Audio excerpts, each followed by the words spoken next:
pancake theory, according to which the fires, while not melting the steel, heated it up sufficiently to cause the floors weakened by the airplane strikes to break loose from the steel columns, and this started a chain reaction. So you would expect then from that theory, which is the official theory, to see a whole stack of floors piled up on top of each other and then a spindle of core columns standing too. The core of each of the twin towers consisted of 47 massive steel columns. If the floors had broken loose from them, these columns would have still been sticking up into the air 1,000 feet.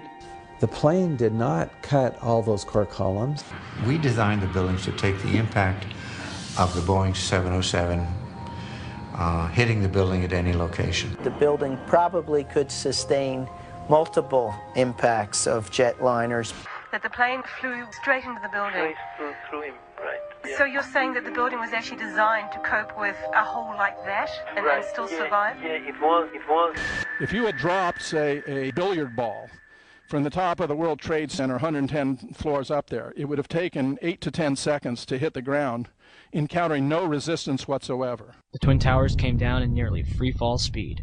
200,000 tons of steel shatters and explodes outwards over 500 feet. This means that floors shattered at an average rate of about 10 floors per second.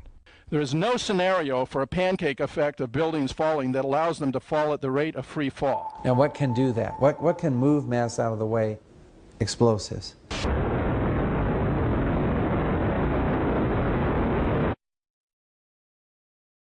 "47 huge steel columns going up the core. They're interconnected. How do you get them to fail simultaneously so the core disappears? It looks like those core columns were cut. The way we do this is by cutting the beam at an angle.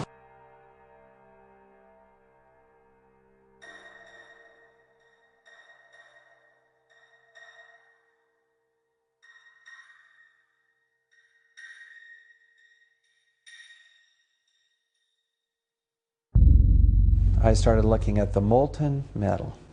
All three buildings, both towers, in the rubble, in the basement areas, and Building 7, there's these pools of molten metal.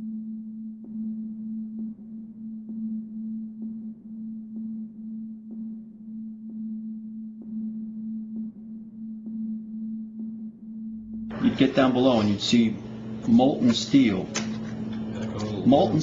running down the channel rails, like you're in a foundry. Like lava. A volcano. The molten steel was found 3, 4, and 5 weeks later, when the rubble was being removed. He said that molten steel was also found underneath World Trade Center 7. So I'm looking through the official reports. What do they say about the molten metal? They say nothing.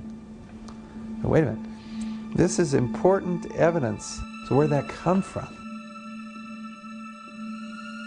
Thermite is so hot that it'll just cut through steel, through structural steel, for example, like a knife through butter. The products are molten iron and aluminum oxide, which goes off primarily as a dust. You know those enormous dust clouds? You can imagine when you assemble these chemicals on a large scale.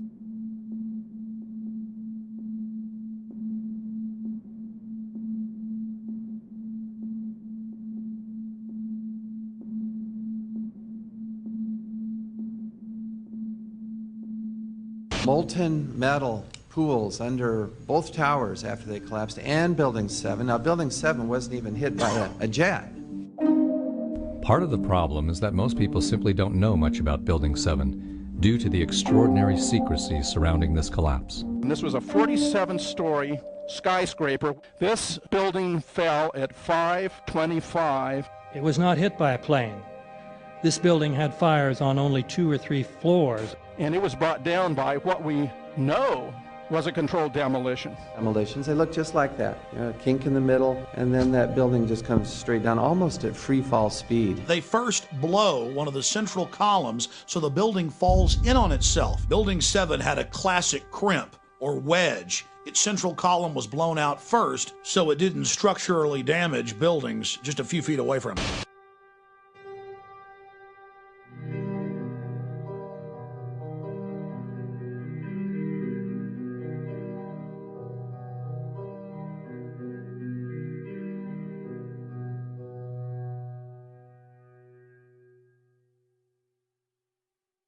Our office was on the B1 level. As I was talking to a supervisor at 8:46, and all of a sudden we hear, boom! An explosion so hard that pushed us upwards. And it came from the basement between the B2 level and the B3 level. And when I went to verbalize, we hear, boom! The impact of the plane on the top. As I'm walking by the main freight corridor building in the corridor, that's when I got blown.